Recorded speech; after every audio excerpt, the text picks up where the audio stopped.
Welcome back. आज हम फिर से हॉर्नबिल के फर्स्ट चैप्टर का तीसरा पार्ट पढ़ने वाले हैं। ये फर्स्ट चैप्टर है हमारा the portrait of a lady. The portrait of a lady by Khushwant Singh, part 3। When I went up to university, I was given a room of my own. The common link of friendship was snapped. My grandmother accepted her seclusion with resignation. तो तीसरे part में जैसा हमने पहले की 2 video में पढ़ा कि ये कहानी खुशवंत सिंह के बचपन की कहानी है और इस कहानी में वह अपने दादी के साथ रिलेशनशिप को वर्णन करता है। इस कहानी को 3 फेजेस में बांटा गया है। फर्स्ट फेज़ गांव में था और सेकंड फेज़ अब शहर में है। सेकंड फेज में ऑथर और उसकी दादी शहर में रहने के लिए चले जाते हैं। अब आगे when I went up to university, पहले वो इंग्लिश स्कूल को ज्वाइन करता है और उसके बाद जैसे ही वो यूनिवर्सिटी में जाने लगा तो I was given us room of my own. जब मैं यूनिवर्सिटी में पढ़ने लगा तो मुझे मेरा अलग कमरा दे दिया गया। The common link of friendship was snapped. और इसके बाद क्या हुआ कि जो इन दोनों की मित्रता का जो एक साझा संबंध था वो भी ख़त्म हो गया। साझा संबंध क्या था? उनका कॉमन रूम, जो कि अब ऑथर को अलग दे दिया गया। My grandmother accepted her seclusion with resignation. मेरी दादी ने इस बदलाव को भी बड़ी सहजता से स्वीकार कर लिया। ये जो अंडरलाइन की हुई फ्रेज है accepted her seclusion with resignation, इसका अर्थ है means that the grandmother accepted her separation from the life of the grandsons without any objection. कि दादी अपने पोते के साथ जुदाई को बड़ी सहजता से स्वीकार कर लेती है। आगे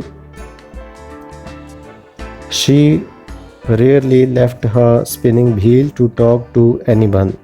और उसके बाद क्या हुआ, जब वो यूनिवर्सिटी जाने लग गया, कमरा उसे अलग दे दिया गया, तो उसके बाद दादी ने शायद ही कभी अपने स्पिनिंग व्हील को छोड़कर किसी से बात की हो। मतलब वो सारा दिन क्या करती थी, अपने स्पिनिंग व्हील पर रुई खाती रहती थी और किसी के साथ बहुत कम बात करती थी। From sunrise to sunset she sat by her wheel spinning and reciting prayers. सूर्य उदय से लेकर सूर्य अस्त तक, फ्रॉम सनराइज टू सनसेट, ये जो फ्रेज लिखी गई है इसका मतलब ये हुआ कि दिन भर वह चरखे के पास बैठकर काटती रहती थी और क्या करती थी, और वो रिसाइटिंग प्रेयर्स और प्रेयर करती रहती थी। धीरे धीरे धीमी आवाज़ में वो प्रेयर करती रहती थी। Only in the afternoon she relaxed for a while to feed the sparrows. लेकिन दोपहर के समय वह थोड़ी देर के लिए आराम करती थी ताकि वह क्या कर सके, चिड़ियों को खिला सके। चिड़ियों को खिलाने के लिए वो केवल दोपहर के समय ही थोड़ी देर आराम करती थी। While she sat in the veranda breaking the bread into little bits, hundreds of little birds collected around her, creating a veritable bedlam of chirping. जब वह बरामदे में बैठकर रोटी को छोटे छोटे टुकड़ों में तोड़ती थी, the bread into little bits का मतलब है छोटे छोटे टुकड़ों को। Hundreds of little birds collected around her, तो सैकड़ों छोटे छोटे पक्षी उसके चारों ओर आकर इकट्ठे हो जाते थे और क्या करते थे, creating a veritable bedlam of chirping. A veritable bedlam of chirpings का अर्थ है it refers to the noise, confusion and chaos caused by the chirping of the sparrows। Sparrows के चहचहाने से जो शोर, जो कन्फ्यूज़न, जो एक बहुत ही हलचल, शोरगुल, हो हल्ला, कैओस, बहुत ही हो हल्ला जो होता था, उसको ये वेरिटेबल बेडलम ऑफ चर्पिंग कहा गया है। अब ये जो सैकड़ों पक्षी वहाँ पर उड़कर आते थे, उसके आसपास जमा हो जाते थे, वो क्या करते थे, some came and perched on her legs, कुछ तो उस आकर उसकी टांगों पर भी बैठ जाते थे, अदर्स ऑन हर शोल्डर्स, और दूसरे उसके कंधों पर बैठ जाते थे, some even sat on her head, और कुछ तो उसके सिर पर भी बैठ जाते थे। ये जो सैकड़ों छोटे छोटे पक्षी वहाँ पर इकट्ठे हो जाते थे, वो यहाँ तक कि उसके सिर पर भी बैठ जाते थे। She smiled but never shooed them away। वह मुस्कुराती थी लेकिन कभी भी वह उन्हें भगाती नहीं थी। शू अबे का अर्थ होता है भगा देना, खदेड़ देना। It used to be the happiest half hour of the day for her। और ये आधे घंटे का समय जब वह चिड़ियों को खिलाती थी, वह उसके दिन का सबसे प्रसन्नता भरा समय होता था। तो इस तरह से चिड़ियों को जब वो खिलाती थी तो ये सबसे प्रसन्नता भरा टाइम हुआ करता था। अब इसके साथ ही जो हमारा सेकंड फेज़ था वो भी ख़त्म हो गया। इस कहानी का थर्ड फेज़ अब आरंभ होता है। When I decided to go abroad for further studies, I was sure my grandmother would be upset। जब मैंने आगे की पढ़ाई के लिए विदेश जाने का निर्णय लिया तो मुझे विश्वास था कि मेरी दादी बहुत ही अपसेट होंगी, बहुत ही विचलित होंगी। I would be away for 5 years। मैं 5 साल विदेश में रहने वाला था। And at her age one could never tell। और इतनी ज़्यादा उम्र होने के वजह से कोई कुछ नहीं कह सकता था। मतलब दादी के बारे में कोई कुछ नहीं कह सकता था कि 5 साल में क्या होने वाला है। But my grandmother could. लेकिन मेरी दादी ऐसा कर सकती थी। She was not even sentimental. वह तो भावुक भी नहीं थी। She came to leave me at the railway station but did not talk or show any emotion. वह मुझे रेलवे स्टेशन पर छोड़ने के लिए आई। रेलवे स्टेशन पर वो छोड़ने के लिए आती है, परंतु उसने ना तो बात की और ना ही किसी तरह की भावुकता दिखाई, किसी तरह का इमोशन भी नहीं दिखाया। Her lips moved in prayer, her mind was lost in prayer। उसके होंठ प्रार्थना करने में हिल रहे थे और उसका दिमाग भी प्रार्थना में ही खोया हुआ था। Her fingers were busy telling the beads of her rosary। और उसकी उंगलियां रोजरी के मनके फेरने में व्यस्त थी। अपनी माला के मनकों को फेरने में उसकी उंगलियां व्यस्त थी। Silently she kissed my forehead। जब वो रेलवे स्टेशन पर उसे छोड़ने के लिए आती है, ऑथर को छोड़ने के लिए आती है, तो चुपचाप उसने ऑथर के माथे को किस किया। And when I left I cherished the moist imprint as perhaps the last sign of physical contact between us। और जब मैं वहाँ से गया तो मेरे माथे पर दादी के चूमने से जो गीला निशान बना हुआ था वो मैंने हमारे बीच का फिजिकल कांटेक्ट, हमारे बीच का जो शारीरिक संबंध था उसकी आखिरी निशानी उसको समझा। ऑथर को लगा कि अब ये शायद हमारे शारीरिक संबंध की आखिरी निशानी है, ये जो चुभने के कारण गीला निशान उसके माथे पर था। But that was not so. परंतु ऐसा नहीं हुआ। कैसा नहीं हुआ? After 5 years I came back home. 5 सालों के बाद मैं घर वापस आया। And was met by her at the station. जब ऑथर 5 सालों के बाद विदेश से पढ़ाई पूरी करके वापस लौटा तो दादी स्टेशन पर ही मिल गई। फिर से वो उसे लेने स्टेशन पहुंच गई थी। She did not look a day older. वह 5 सालों के बाद भी एक भी दिन बूढ़ी नहीं दिख रही थी। इसका मतलब ये हुआ कि जैसा वो 5 साल पहले छोड़कर उसे गया था, उससे वो एक भी दिन बूढ़ी प्रतीत नहीं हो रही थी, वैसी की वैसी ही थी जैसे 5 साल पहले थी। She still had no time for words. उसके पास अभी भी कुछ कहने को समय नहीं था। And while she collapsed me in her arms, I could hear her reciting her prayers. और जब उसने अपनी बाजुओं में मुझे भरा तो मैं उसके द्वारा उच्चारण की जाने वाली प्रेयर को सुन सकता था।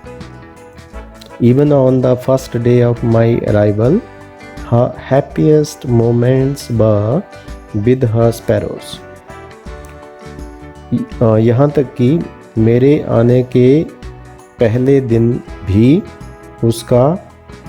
उसके दिन का सबसे प्रसन्नता भरे क्षण अपनी चिड़ियों को खिलाने का ही समय था।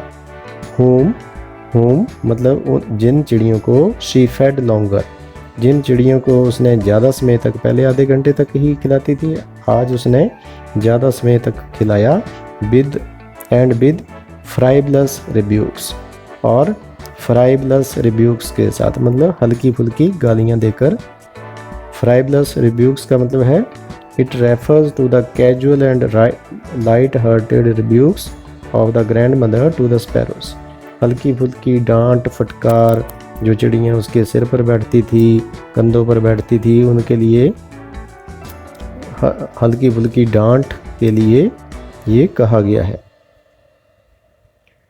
इन the evening a change came over हर।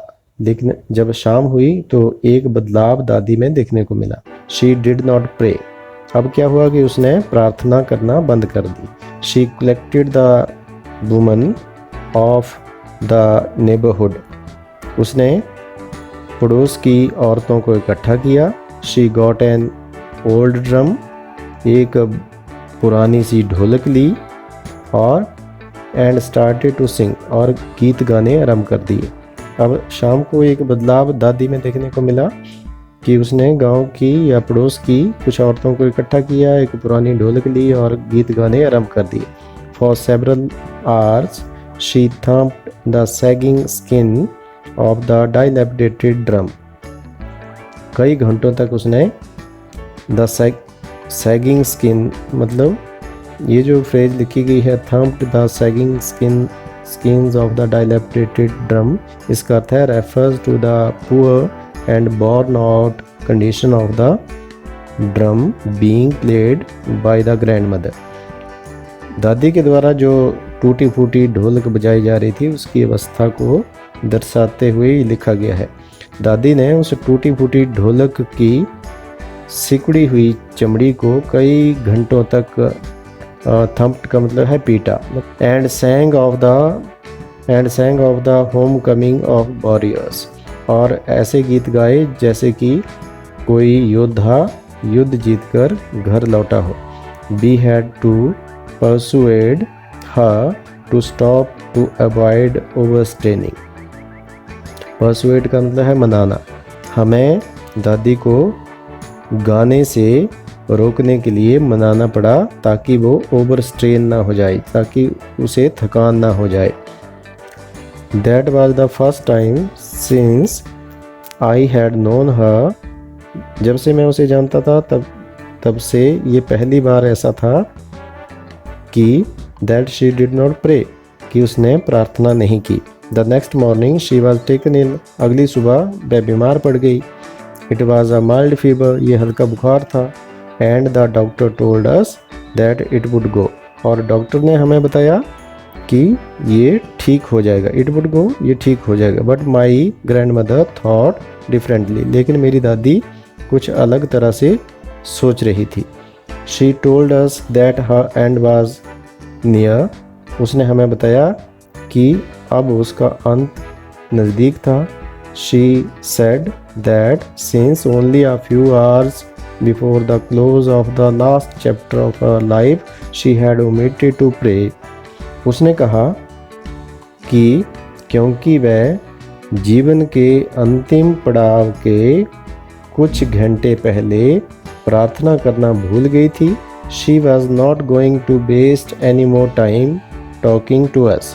इसलिए वह अब अपना समय हमारे साथ बातें करके व्यर्थ नहीं गंवाना चाहती थी। We protested, हमने इसका विरोध किया। But she ignored our protest, लेकिन उसने हमारे विरोधों को इग्नोर किया, नज़रअंदाज किया। इग्नोर किया मतलब नज़रअंदाज किया। She lay peacefully in bed praying and telling her beads, और वह शांतिपूर्वक अपने बिस्तर पर लेट गई और अपनी माला, मनकों की माला फेरने लगी। Even before we could suspect, her lips stopped moving. इससे पहले कि हम संदेह कर पाते, उसके होंठ हिलने बंद हो गए। And the rosary fell from her lifeless fingers. और उसकी रोजरी मतलब मनकों की माला जैसे ये दिखाई गई है, और उसके मनकों की माला उसकी बेजान लाइफलेस फिंगर्स उसकी बेजान उंगलियों से गिर गई। A peaceful parlour spread on her face, और उसके चेहरे पर बहुत ही शांत पीलापन छा गया। And we knew that she was dead, और हम जान गए कि वह मर चुकी थी। We lifted her off the bed, हमने उसे बेड से उठाया। एंड एज इज़ कस्टमरी, और जैसा कि रिवाज है, laid her on the ground, और उसे ज़मीन पर लिटा दिया। And covered her with a red shroud, shroud का मतलब है कफन, जो डेड बॉडी के ऊपर कपड़ा डाला जाता है, और उसे लाल कफन से, लाल कपड़े से ढक दिया। After a few hours of mourning, we left her alone to make arrangements for her funeral. कुछ घंटों तक शोक व्यक्त करने के बाद, मॉर्निंग का मतलब है शोक व्यक्त करना। कुछ घंटों तक शोक करने के बाद हम उसे अकेला छोड़कर उसके अंतिम संस्कार का प्रबंध करने के लिए चले गए। In the evening we went to her room with a crude stretcher to take her to be cremated. और शाम को हम उसके कमरे में वापस एक स्ट्रेचर लेकर गए ताकि उसे क्रीमेट किया जा सके। क्रीमेटेड का अर्थ है जो अंतिम संस्कार किया जाता है, उसको क्रीमेट करना कहा गया। द सन वाज सेटिंग, सूर्य अस्त हो रहा था। And had lit her room and veranda with a blaze of golden light. सूर्य अस्त हो रहा था, जैसे यहाँ पर दिखाया गया है, सूर्य अस्त हो रहा था, और उसके कमरे और उसके बरामदे को सुनहरी रोशनी से भर दिया था। ऐसे लग रहा था जैसे उसका कमरा और बरामदा पूरी तरह से गोल्डन ब्लेज से भर गया हो। We stopped halfway in the courtyard. हम आंगन के बीचों बीच ही रुक गए। स्टॉप, आंगन के बीचों बीच ही रुक गए। वो क्यों रुक गए? All over the veranda and in the room right up to where she lay dead and stiff wrapped in the red shroud, thousands of sparrows sat scattered on the floor. क्यों वो वहाँ पर रुक गए? क्योंकि सारे बरामदे में और उसके कमरे में जहाँ पर वह मरी पड़ी थी और लाल कफन में लिपटी हुई थी, उस सारे कमरे और उस सारे बरामदे में क्या था? Thousands of sparrows sat scattered on the floor. वहाँ पर हजारों की संख्या में चिड़ियाँ फर्श पर बिखर कर बैठी थी। देयर वाज नो चर्पिंग, लेकिन आज बदलाव क्या था कि आज ये चिड़ियाँ बिल्कुल भी चहचहा नहीं रही थी, चर्प नहीं कर रही थी। We felt sorry for the birds and my mother fetched some bread for them. हमें उन चिड़ियों को देखकर खेद प्रकट हुआ और मेरी माँ उनके लिए कुछ रोटी लेकर आई। She broke it into little crumbs. मेरी माँ ने रोटी को उसी तरह से छोटे छोटे टुकड़ों में तोड़ा. The way my grandmother used to. जैसे कि मेरी दादी तोड़ा करती थी. And threw it to them. और इस रोटी को उनकी ओर फेंक दिया. The sparrows took no notice of the bread. लेकिन उन चिड़ियों ने इस रोटी की ओर बिल्कुल भी ध्यान नहीं दिया. When we carried my grandmother's corpse off, they flew away quietly. और जब हम मेरी दादी के शव को उठाकर वहाँ से ले गए तो ये चिड़ियाँ चुपचाप उड़कर वहाँ से चली गईं. जैसे ये चिड़ियाँ उड़कर जा रही हैं वैसे ये चिड़ियाँ चुपचाप उड़कर वहाँ से चली गई. उन्होंने उस रोटी को बिल्कुल भी ध्यान नहीं दिया. Next morning the sweeper swept the bread crumbs into the dustbin. अगली सुबह स्वीपर ने उन रोटी के टुकड़ों को उठाकर डस्टबिन में डाल दिया. This was the story. Thanks for watching. Like and share, subscribe the channel and press the bell icon so that you can receive the notification of the latest video.